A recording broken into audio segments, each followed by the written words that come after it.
Morning. Good morning. That's better. Welcome to the Unitarian Universalist Church of Kent. We are a spiritual community that seeks to be diverse and inclusive as we inspire love, work for justice, and grow together in community. I am Commissioned Lay Minister Lori Merkin-McGee, serving as today's worship associate. I'm joined in welcoming you this morning by our service leader, Elaine Bowen. Now let's take a moment to remain seated and briefly greet those around you.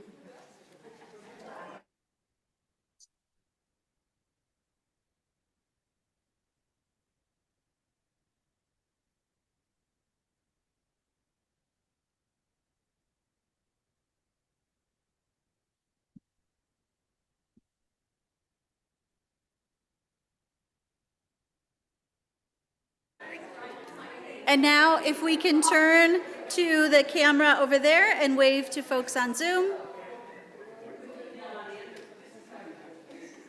We extend a special welcome to our visitors this morning.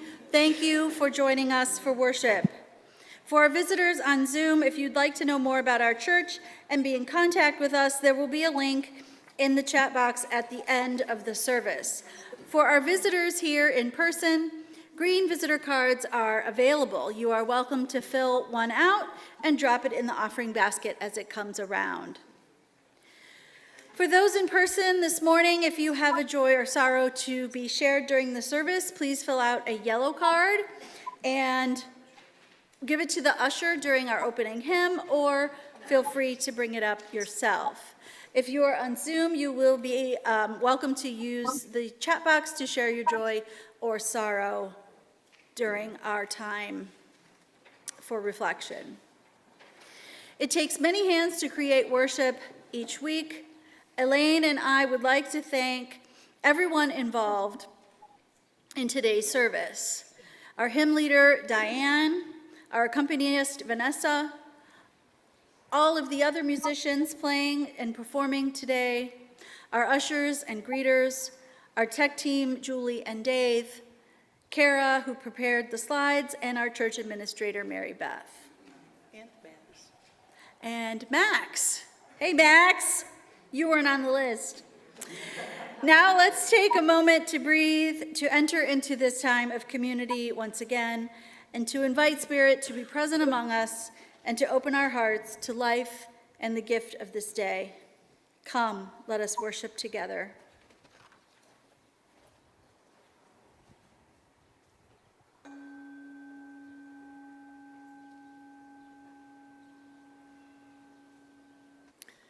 As Unitarian Universalists, we light a flame within a chalice to unite us in worship. It reminds us of our ongoing search for the light of truth within and among us. The chalice is also a light to guide us on our shared journey, and a reminder that we are all interconnected in the great web of existence of which we are a beloved part. As Jennifer lights our shared chalice, I invite those on Zoom to light your home chalice. And I offer you these words by Nadine McSpadden. During our darkest moments, still there is hope. When facing our biggest challenges, still there is hope. When all we can do is put one foot in front of the other, still there is hope. When we can't find a way out, still there is hope. When all we can do is hold someone's hand as they cry, still there is hope.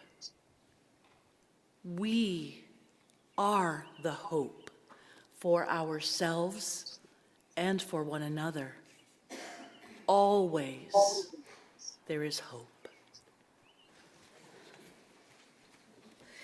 This is our spiritual home, where we learn how to be human and how to deepen our relationship with the sacred. To do that, we create a time of shared silence for each of us to connect with what we hold to be the ultimate meaning in life. Some of us pray, others reflect, while others meditate or offer gratitude in their hearts. Or we can simply be. The how doesn't matter. What does matter is that we are reminded of who we truly are. We have a chance to reflect on life and its wonder, and we reconnect with the sacred mystery that is at the very heart of life itself. Let's enter the silence together.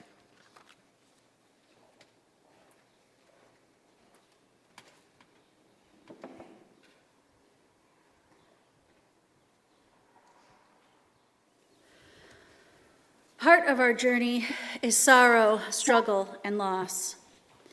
In the spirit of being a community of compassion and care, we take time to share those sorrows, struggles, or concerns that are in our hearts right now. If you are on Zoom and have a sorrow to share, please use the chat box. David Bond asks for prayers for his friend Joe, whose mom started hospice today. We send our prayers and love to your friend. I invite you now to speak the names of those who come on your hearts and minds this morning. For all those names spoken aloud and those we hold in the silent sanctuary of our hearts, we are grateful. Pete shares a concern for Jules with her health problems. We send care and concern to Jules. Please join me now in the spirit of prayer.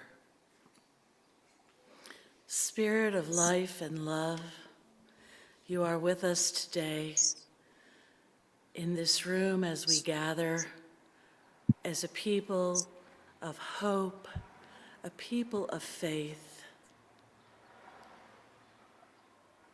a people who understand that beyond these walls there is a hurting and broken world that needs us, that needs our message, that needs our love, that needs our faith in action. May our minds, our hearts, and our eyes be open to what we can do. It is said by a wise woman that I can do no great things, but I can do small things with great love. Do those small things with great love, and it will change the world. Amen. Life also brings joy, wonder, and awe. We've experienced moments this week that lifted our spirits. For those on Zoom, please feel free to share your joys in the chat box. Sally shares that she had some scary medical tests this week that turned out to have excellent results. We are very happy for you, Sally. The Workman Havancic family shares that Benny turns 13 this week. Happy birthday to Benny. Saul shares the joy of the start of summer, warm weather, and all the adventures to come. Marisol, a visitor to our first service this morning, shares the joy that she had the courage to attend service today. We are very grateful for her presence. Becky shares that her granddaughter Aaliyah graduated with honors yesterday from Roosevelt High School. She is going to study civil engineering at Akron University next fall. Congratulations to Aaliyah. With gratitude for these and every blessing we receive in life, for the gift of life itself, for the companionship of one another on life's journey, for the beauty of this world and this day of possibility, we raise our hearts in gladness with the word, Amen.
There was a moment in 2013 when I learned how to be not just a preacher, but also a pastor. I had been scheduled to preach at the UU congregation in Queens, New York, a place I often preached because my date fell on Veterans Day. I saw this as the perfect opportunity to finally do a piece I'd been thinking about called Making Peace with War. And then Superstorm Sandy barreled through. Most members of the Queens congregation were not directly affected, though a few were. And up in Morningside Heights, where I was, the storm brought nothing but rain and a few hours of heavy wind. But after the storm had passed, we all realized how close we were to significant damage and how little we could all do in the moment. I knew I couldn't preach as planned, and I wasn't entirely certain that I could preach at all. Instead, I gathered some thoughts about what we might be feeling with songs to help us through. I contacted a dear friend and Queen's music director, Jed Levine, who was happy to change up the music. On the day, I dragged a stool to the front of the pews, invited folks to sit close, and I talked. The energy in the room was full of fear and frustration, and there was a tenseness along with that striking isolation of hunkering down. I know I felt it, wondering what I could do, wondering why I was so lucky when just a mile away, people had lost so much. That's when we got into this song. We sang tentatively at first, but soon we found our voices and sang from deep within our souls. And when we finished it, it was better. The energy was better. We felt lighter. We knew something had changed and that we actually could go on. The song they sang is our hymn of affirmation, I Know I Can. Let's join our voices in singing our hymn.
As a native of the great state of Massachusetts, one of my very favorite poets is Emily Dickinson. She was also called the Maid of Amherst, and she had a very interesting, though somewhat secluded life. I have always felt that she has been quite misunderstood over time, as some of her works are not particularly accessible in our common language today. But this one has always spoken to me. Hope is the thing with feathers that perches in the soul and sings the tune without the words and never stops at all. And sweetest in the gale is heard, and sore must be the storm that could abash the little bird that kept so many warm. I've heard it in the chillest land and on the strangest sea, yet never in extremity it asked a crumb of me. There is no package called hope, nothing at a shop to look for. Hope won't store like hay in a barn. It is a last leaf on a branch in deep winter. It is a singular thing, firm when it's found, a hand reached out, a word to the marrow. Hope is fine-grained like lavender gone to seed. Gossamer, a moth's wings. There is no weight called hope. It's a hand, a whisper, a moment shared. Nearly not there, but like a shadow, there all the same. Finding hope. As a noun, the word is defined as a feeling of expectation and desire for a specific thing to occur. Also, a feeling of trust. As a verb, it is defined as to want something to happen or be true, or to desire with expectation of obtainment or fulfillment. Hope finds its way into our common parlance in numerous ways. Expressions we may be familiar with include a beacon of hope, like our chalice, hopes and dreams, a ray of hope, to hope for the best, and hope against hope. We use the word hope to express a wistful yearning. I'm hoping for beautiful weather next weekend. I am hoping my knee feels better. But what is hope really? Is it the thing with feathers that perches in the soul and sings the tune without the words and never stops at all? What did Emily Dickinson mean, and why might she have employed the metaphor of feathers? A scholarly interpretation of poem 314 is that hope is the free spirit of a bird that resides within the heart of humans. It persists in singing even through the worst of storms, the worst of times. It does not waver, and it asks nothing in return of its host, not even a crumb. I also consider, with science in mind, the design of feathers. Singularly, a feather is as light as air, a whisper, nearly not there.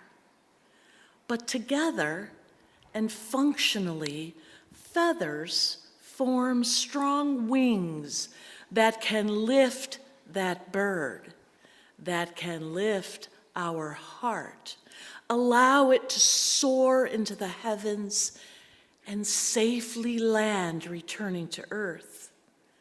Indeed, hope can be a thing with feathers. We acknowledge that while hope resides always within our hearts, it is not always as light and whispery as feathers. In truth, it can be nearly invisible at times. As Nadine McSpadden wrote, during our darkest moments, when facing our biggest challenges, when all we can do is put that one foot in front of the other, when we can't find the way out, when all we can do is hold someone's hand as they cry, where do we find hope in a broken and hurting world? It is hard to find. Where do we find hope when hope is hard to find? When we are in a swirling dervish of news cycles that have our minds spinning, our hearts aching. We know there is war in the Middle East. There is the turbulence of climate dysfunction. There is political upheaval. There is uncertainty at home and abroad. We know these things. We know of gross economic disparities, the absurdity of senseless violence, and then there are all those isms, too numerous to mention. It's a little depressing to think about. But when all seems hopeless, where do we find an infusion of hope? How do we spark that hope that lives in every human heart?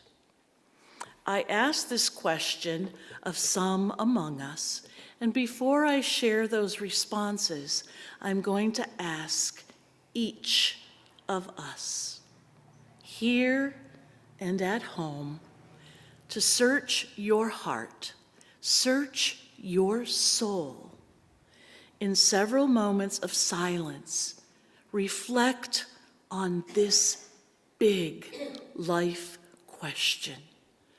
Where do you find hope when hope is hard to find? Let's think for a moment.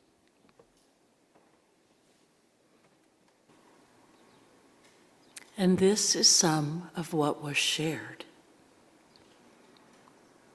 In the comforting presence of friendship.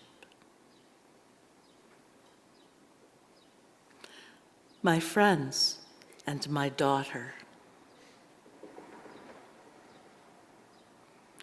In a smile, in a warm hello from a stranger, in an unexpected kind gesture, while witnessing a moment of pure, honest love.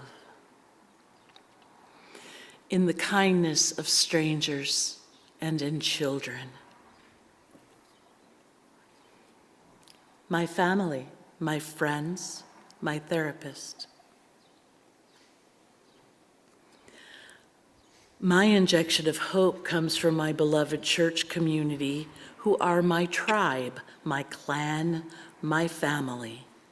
There is always someone to lift me up when I am down.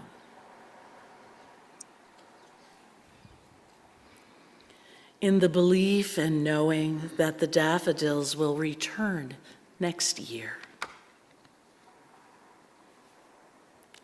Looking at the younger generation with their ease and commitment to progressive social justice, and playing with cats. Now that you have had some time to think about where you find hope when hope is hard to find, if you would like to share, please raise your hand and Lori will come to you with the microphone. First off, okay. First off, random acts of kindness. And I shot an archery tournament yesterday. I've had a really rough season. I've not shot well yesterday. I don't know what happened, but I took second place in a very tough tournament. And to everybody there who encouraged me and really boosted my self-esteem, I cannot thank them enough. It just made me feel wonderful and so warm inside to have people do that for me.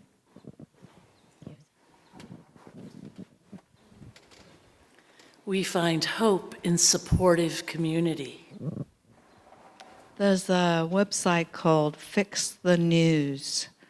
And if you're sick of hearing and watching news that's very biased towards negative, which it is, this is a source of real positive news from throughout the world on topics of social justice, invention, climate, healthcare.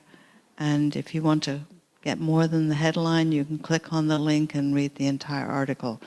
Good stuff is happening everywhere. It's really helpful to know that.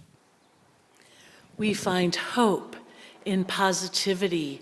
We find hope in truth. As a lifetime educator, I always find hope when people will stretch and challenge themselves and learn. It's a moment of joy and hope for me that people don't have to be entrenched in their thinking and their patterns. We find hope in stepping outside our comfort zones. We find hope in the willingness to learn. If there's anyone on Zoom who would like to use the chat box to add to our hope today, please feel free to do so. There's one on there. My friends and family I can connect with on a spiritual level.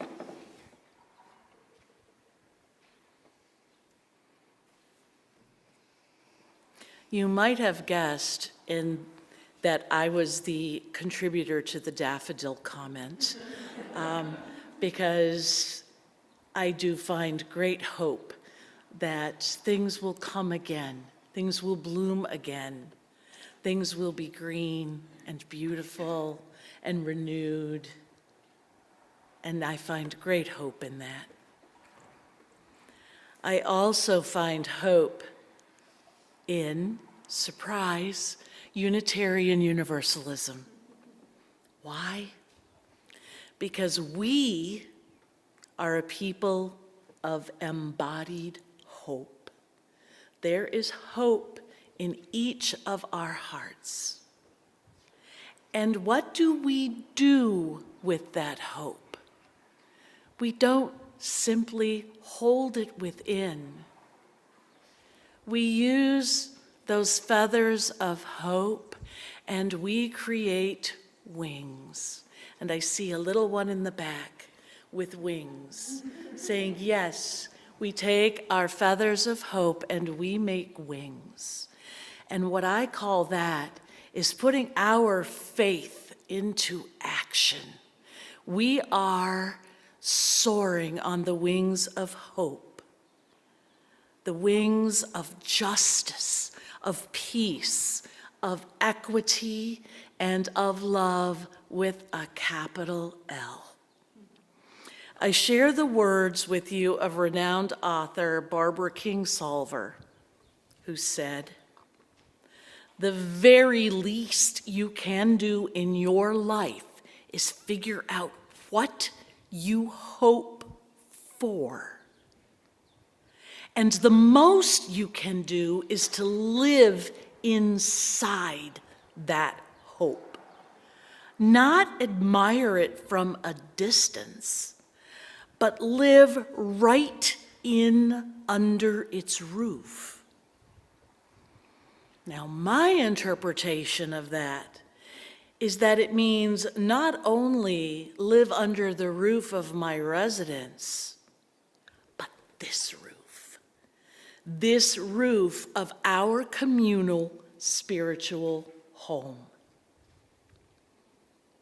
Nadine McSpadden tells us that no matter the darkness or despair, still there is hope.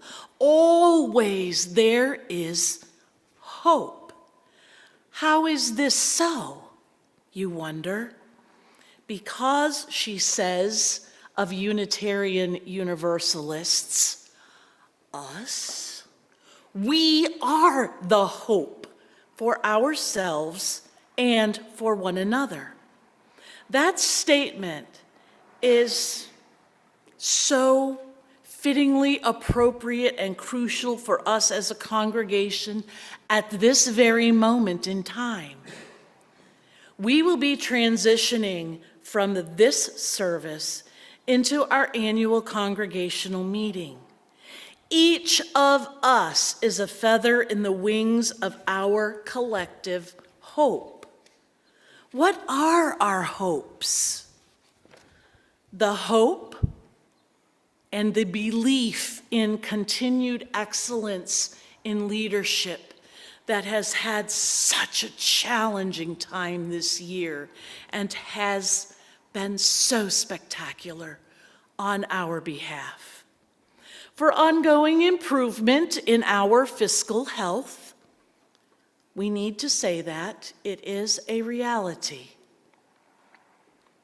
Our hope and our belief and our faith in enhanced and robust volunteerism, it takes a village under this roof. For building our beloved community beyond our walls and beyond the roofs of the church and Hobbs Hall. And not only our hope, but our trust, our belief that we will obtain quality contract ministry as we continue living our shared mission to inspire love, work for justice, and grow in community. We are the hope. You are, I am. We are the hope. The late Unitarian Universalist actor, Christopher Reeve, our Superman, reminds us that once you choose hope, anything is possible. Once you choose hope, anything is possible. May it be so. Amen, and blessed be.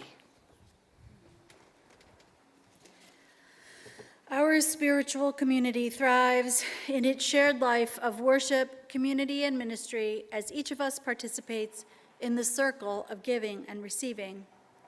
This is possible due to your generous gifts of money, time, and care for each other, and the recognition that we are all connected. To help others in our community thrive, we also give to agencies and organizations in Kent and beyond that serve those in need. May's special offering is for Every Town for Gun Safety, which is a movement of nearly 10 million mayors, teachers, survivors, gun owners, students, and everyday Americans. The movement works to end gun violence and save lives. In the spirit of gratitude for the gift of one another and this community and the abundance that makes generosity possible, we now give and receive the offering as a sign of our shared commitment to the life and work of this congregation and beyond. Will the ushers please come forward?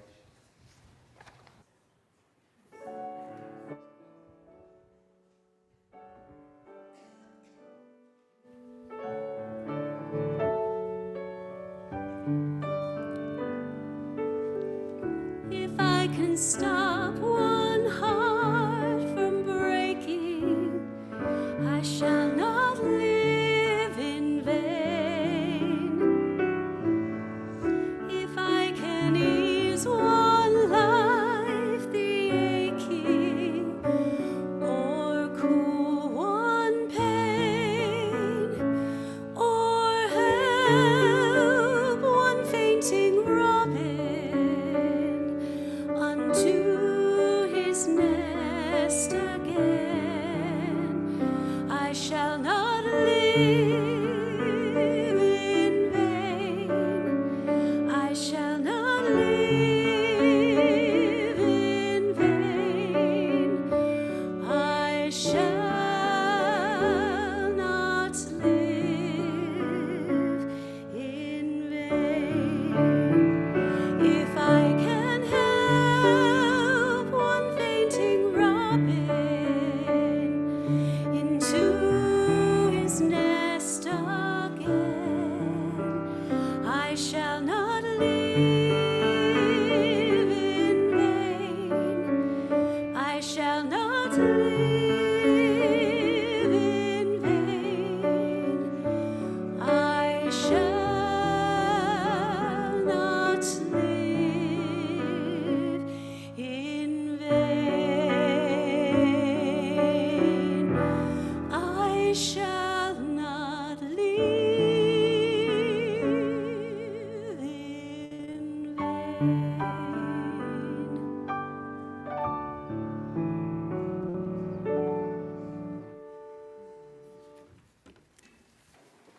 Thank you, Holly and John Wickersham.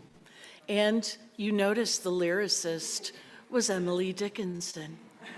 I have no doubt she would have been absolutely delighted. Before we extinguish our chalice, I am going to invite you, nay, I shall implore you, to remain after service for our annual congregational meeting. You know that we need to make quorum of at least 25% of our membership. And to the best of my knowledge, that is between 45 and 50 persons. So please don't leave.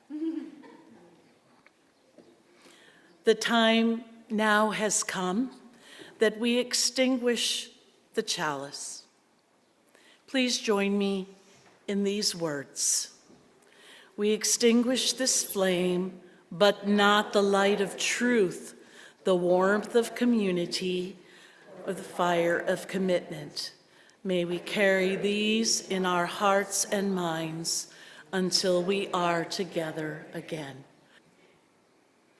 We all emerge from, dwell within, are transformed by, and are called back to love. May your mind be humbled before this mystery. May your heart grow ever hopeful by it. May you be sustained by this love always. Amen. Blessed be. Namaste. Let us be the hope our world needs. May it be so.